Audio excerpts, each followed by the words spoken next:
Thank you all for having me. I'm here today to introduce what we call the Best and Brightest Challenge. We think this challenge is one of the best ways to move our community forward. Just as important, we think this challenge offers us a chance to put fresh and new dialogue to overcome the challenges that confront us today.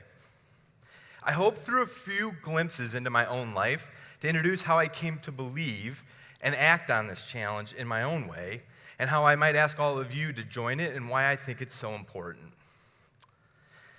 This starts for me with the gentleman who's second from the end over there. That's my grandpa Bops. He was my hero. We got along great. In a previous part of his life, as you can tell, he was a soldier. He was a navigator on a B-24. He flew 31 combat missions in service of our country. That applause means a lot to me. When he was towards the end of his life, he was coming out of a coma. Someone asked him what it was like to be in the coma. He said he was living the nightmare of being on the plane again, trying to survive a flak attack. I think a lot about his service and what he did in defense of our country and to make the world a better place for himself and our family. And I try to draw example from him, and I do that knowing it's an example I'll never meet. I hope today with this Best and Brightest Challenge that I might sort of introduce myself in the context of someone whose belief is that we can honor our past by celebrating our future, just like he was always sort of the most excited to see me when I came in the room. I believe this Best and Brightest Challenge offers us a path forward to create the next generation of our community leaders, of our community's jobs, and of our community's wealth. The idea behind this is pretty simple. Let's challenge ourselves to leave today the most excited about investing in our next generation. Let's let no other community be more excited about the people going through our schools today than we are. I think if we meet that challenge, we win the next decade. This starts for me with my ceiling fan. Kind of a funny story. I was on the road when I got invited to do this. I asked my neighbor to come in and take this photo, and he still doesn't know why, so hopefully now he'll understand. When I thought about what I wanted to talk about, for some reason this photo came to me. I think it's where I set and committed to the Best and Brightest Challenge myself. It was 3:32 in the morning, June 2012, and I could not sleep. I was restless and my mind was racing. I had just left a cushy law firm job, to go and start an accelerator. One of the challenges was no one knew then, and many don't know now, what an accelerator is.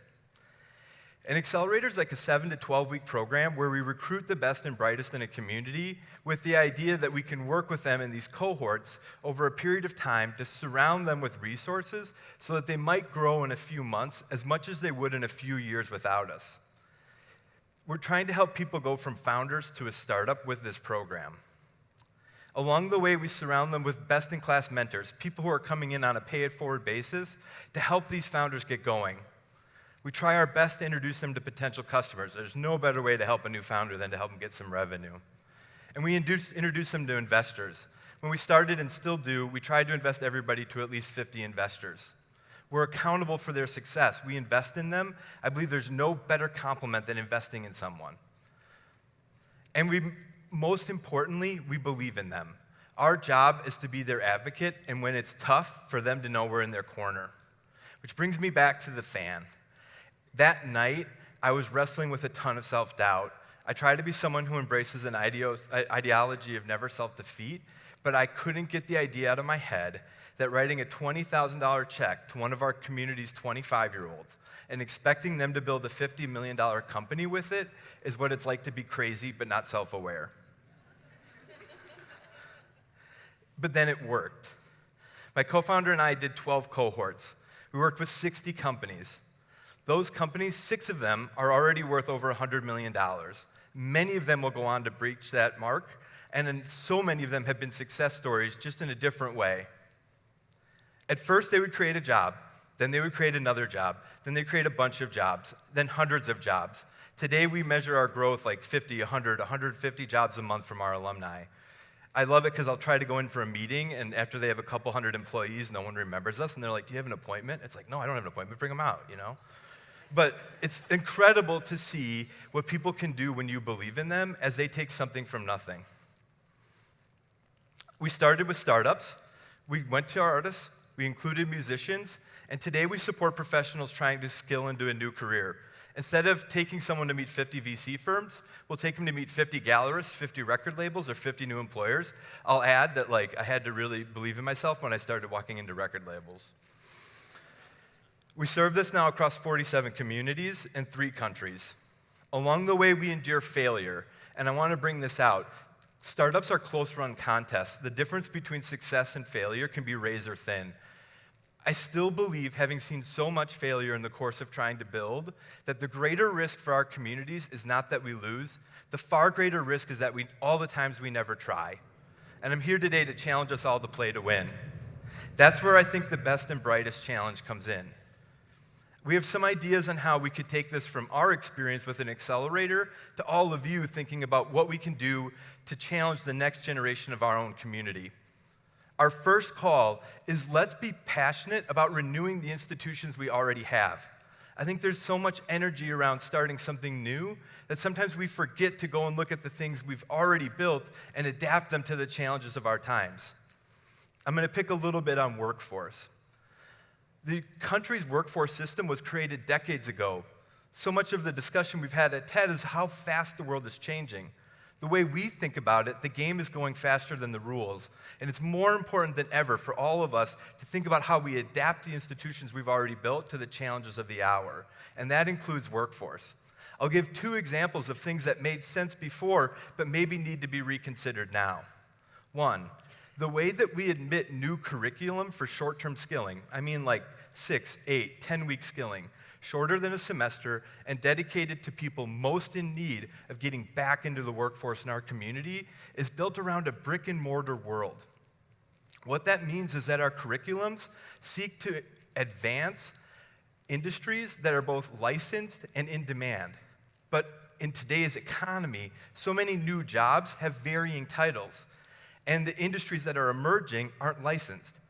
And so if you're looking to bring generative AI or IT admin or cybersecurity with fresh, new curriculums to market, you're challenging whether or not you're licensed or in demand. And too often, these curriculums, and we've seen it across the country, are rejected even though they're the fastest growing. Second, we've built our workforce system around in-person engagement. I know one place that requires someone to travel in rural communities twice to fill out 2 different sets of forms in order to enroll in job center support. We're asking people to drive in rural areas dozens of miles to enroll, dozens of new miles to train, and dozens of additional miles to get into a new job. We believe with remote work, we can open up and transform the possibility of employment in rural areas.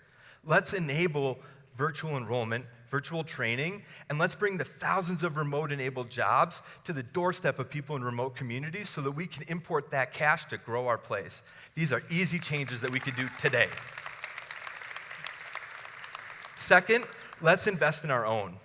We've created a culture full of well-intentioned investment professionals who believe it's their job to get a fiduciary return by taking the savings of our institutions from universities, foundations, nonprofits, every balance sheet in our community, much like we have balance sheets at home with our savings accounts, and give it to a professional in New York or LA to invest on our behalf to get the best return.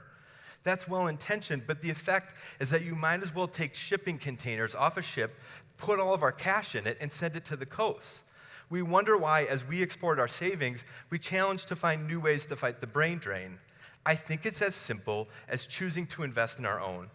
I'm a Green Bay Packers fan. I'm proud of that in this room. I cannot imagine a world where we would lock the Packers out of Lambeau Field. And yet, for our talent, we're asking them to go somewhere else to raise the capital to grow the next generation of community jobs and community wealth. Let's challenge our institutions to dedicate a portion of their savings to invest back in our home so that we have the capital to fuel everything from affordable housing to new schools to the venture startups that we're trying to support with our efforts. It's doable. It just takes the commitment to hold people accountable to succeed investing here, and we can do well by doing right. Finally, we want to unlock the entrepreneurial potential of our universities. We have 2 systems that are incredible. A national science funding research model that's unrivaled in the history of the world, much less by our peers. We also have a venture community that has created some of the most impressive industries in the world, but unfortunately, too often, those 2 things run completely separate. If we're going to unlock the potential of genius in our own place, we need to figure out how to bridge these two communities so that we can succeed by creating wealth and jobs with the people we've already supported through our universities. I'm going to end with my dog, Dottie. I don't know why I thought of her for this presentation, but it's because I was doing a call with our skills program. This woman and I shared nothing in common.